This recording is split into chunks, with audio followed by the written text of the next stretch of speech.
Hello, everybody. Jackzilla here. There's been a delay for the next episode of Godzilla Judgment. So instead, I'm giving you a small sub-series. It's sort of a Mario Scary Story. I don't know if any of you have heard about the creepypasta. I mean, of course they probably heard about it. It's just not the freshest thing in their mind, probably. But I can't jump to conclusions. Have you heard about a creepypasta? It's sort of like an ancient fairy. It's like some sort of ancient folklore, just to scare people. I just first came around it with, I don't know, Sonic EXE or whatever. So I decided to write my own little story titled "The Darklands Experiment." The Darklands is, if you call it in Super Mario 3, is where Bowser lives. So the Darklands Experiment is basically is a story about the Mushroom Kingdom and the Darklands, and how they both came to be. It was all an experiment in this story. There are about 30 entries in this diary, so I hope you all enjoy. Here we go. Entry 1. This is Dr. Randall. I am writing in this diary to let you all know that I am leaving behind a legacy I wish not to remember. I am keeping these notes to anyone who is wondering why things are the way they are now. This diary will tell you everything. It all started out when I thought of a world that we could create. The princess wanted subjects, so I gave her some. We didn't know how to create new subjects because the life forms around here were too old and bland in her eyes. So I decided to make something new. We tried sprouting new life forms.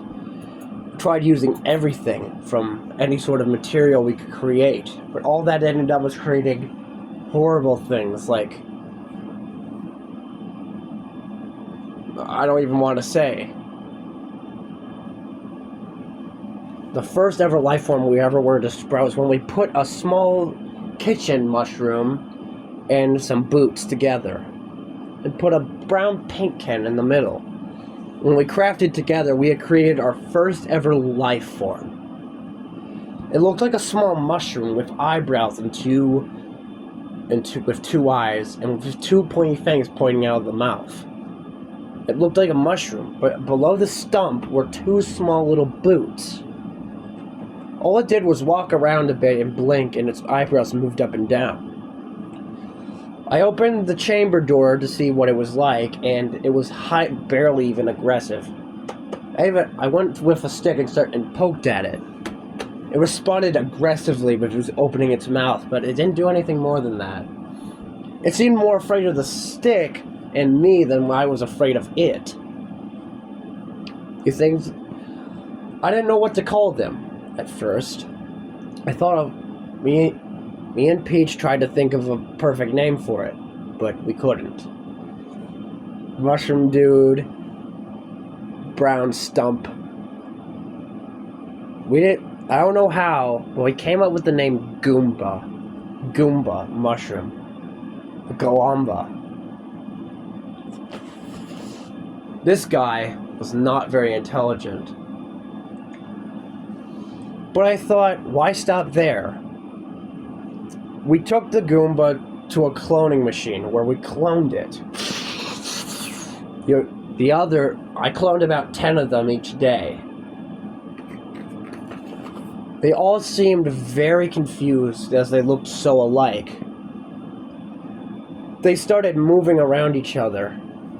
They started moving around, flashing their eyebrows at it. Moving their eyebrows at each other as almost a threat display, opening their mouths at each other, trying to communicate, but all it came out was gurgles. Whenever these guys tried to speak, the voices came out super wrong. No sound came out. Sometimes sound didn't come out at all, and other times they were just weird gurgle sound, and there was this weird gurgling or growling sounds that came out of them. Nothing really came out. So they realized they couldn't speak. They went on a rant. They went out They erupted and ran around the room. I could tell they were starting to panic. We basically had to lock them in a cell to keep them all occupied. First new life form, and they were barely adequate at surviving.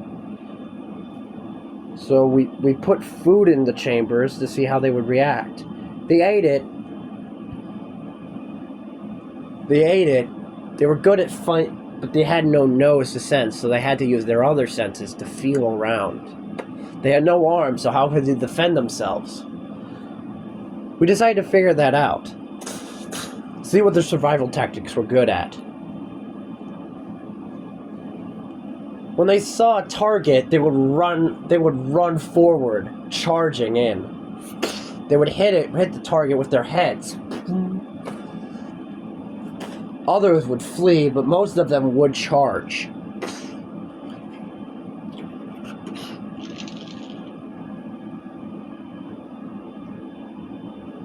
And anyways, aside from that, we knew that our new land could not be just squandered by these things. We knew we had to create other life forms too. Peach wanted subjects, so I tried. I worked all night trying to figure it out, but it wasn't working. I told her that I needed time to figure this out. She said that she didn't want me to have time. Eventually I got impatient. I just started scrambling things together. I grabbed another mushroom, put a pair of boots and a diaper and a vest together and see what I got. I slammed the creator button and, well,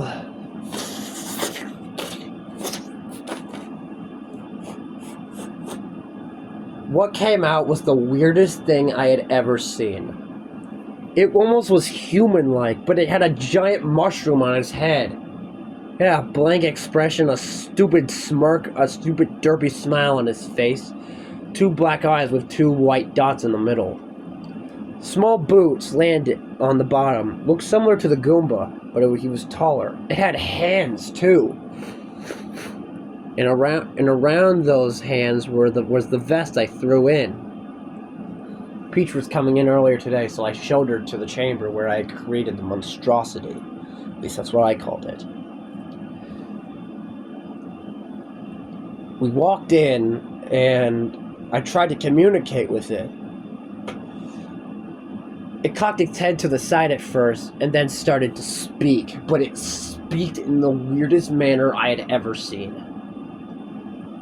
It spoke in really high-pitched voice, like when you suck in helium. It was so weird. Peach loved it. I was indifferent. But what was my choice? It was hers. But I also wanted to clone them. But at first she wanted to take it to her newly established kingdom, where she had a small house. I told her she could have it, but to bring it back to the lab tomorrow. Meanwhile, I checked on the Goombas. They were becoming more and more intelligent every day. Not as intelligent as the Toad, but it was a start.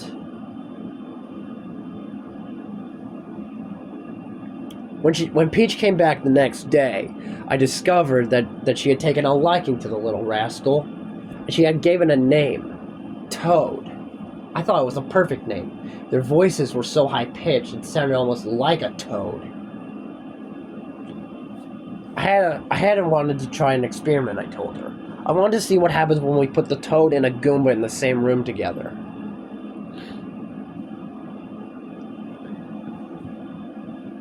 I called one of the Goombas, and the one I think I had first created came walking up to me. I picked him up. He didn't even try to struggle while I closed the door. His other buddies started jumping up and around, and they looked like they had jealous expressions on their faces. So they do know how to speak. So I guess they do know how to speak emotions without even speaking. I hear that body language and facial expression is pretty good of emotion when you don't know how to speak. Interesting. I would experiment further later if this went successfully. Peach put the toad in one side of the room while I put the Goomba on the other side. The Goomba was all calm and stuff before the toad approached it. Now,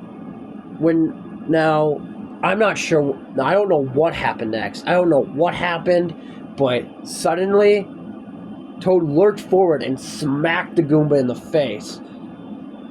Then the Goomba retaliated by charging into Toad, slamming him, causing Toad to sprawl onto his back. The Goomba then proceeded to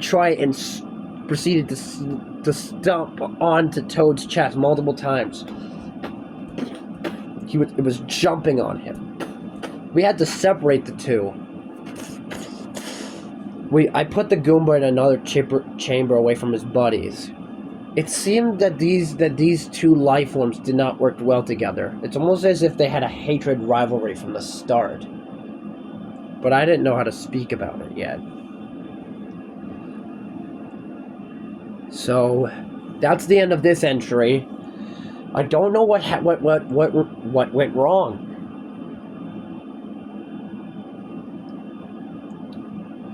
I guess we'll just have to figure it out another time. I do plan on cloning that Toad, and I do plan on experimenting on the Goombas further to see if they have a brain or not.